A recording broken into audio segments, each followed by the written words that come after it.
শীতের রাতে গ্রামের পথে হাঁটা মানেই কুয়াশায় ঢাকা নিস্তব্ধতা। তেমনই এক রাতে ঘটেছিল রমেনের জীবনের সবচেয়ে ভয়ঙ্কর অভিজ্ঞতা।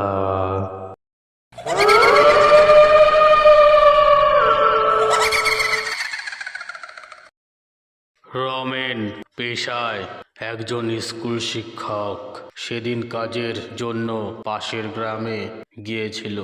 সেখান থেকে ফিরে আসতে রাত হয়ে যায়। গ্রামের রাস্তা কুয়াশায় ঢেকেছিল, আর জ্যোৎস্নার আলো মাটি ছুঁয়ে যেন এক অলৌকিক পরিবেশ তৈরি করেছিল। গ্রামের লোকের মুখে প্রচলিত একটি গল্প ছিল নিশির ডাক।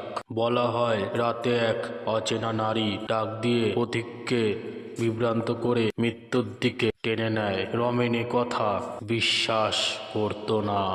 গায়ের রাস্তা ধরে যখন বাড়ির দিকে ফিরছিল, তখন হঠাৎ দূর থেকে মিষ্টি স্বরে একটি নারী কণ্ঠ ভেসে এলো। রমেন, রমেন।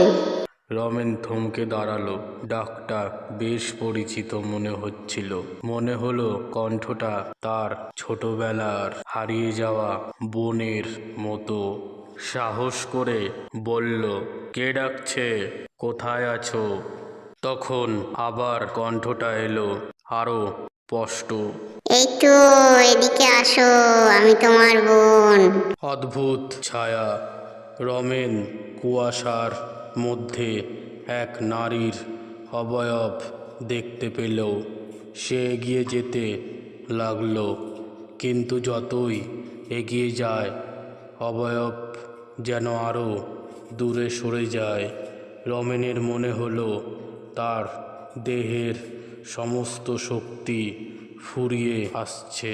ঠিক তখনই পেছন থেকে আরো কণ্ঠে চিৎকার ভেসে এলো, পেছনে ফিরিস না, দৌড়ে পালা। রমেন ভয় পেয়ে পেছনে না তাকিয়ে দৌড়াতে শুরু করলো। দৌড়াতে দৌড়াতে যখন গ্রামে পৌঁছলো, তখন গ্রামবাসীরা তাকে দেখে হতভম্ব। এক বৃদ্ধা বলল, তুমি নিশির ডাক শুনেছিলে? যদি ফিরতে দেরি করতে, তুমি আর ফিরে আসতে না। সেই রাতের পর রমেন কখনো শীতের রাতে একা পথে হাঁটার সাহস করেনি। নিশির ডাক গল্পটা এখন তার কাছে আর শুধুই লোককথা নয়। তো বন্ধুরা, কেমন লাগলো এই গল্পটা? গ্রাম বাংলার এমন রহস্যময় ঘটনা আমাদের সংস্কৃতির অংশ, যা ভয়ের সঙ্গে সঙ্গে কৌতূহলও বাড়ায়। তো এই ভিডিওটা যদি তোমাদের ভালো লাগে, অবশ্যই লাইক করতে ভুলবে না। তোমরা একটা লাইক করলে ভিডিও বানানোর আগ্রহ, বিশ্বাস করো, অনেকটাই বেড়ে যায়। আর চ্যানেলটা সাবস্ক্রাইব করে আমাদের পাশে থাকতে ভুলো না। তো দেখা হচ্ছে আরও আরেকটি নতুন রোমাঞ্চকর ভুতুড়ে গল্প নিয়ে।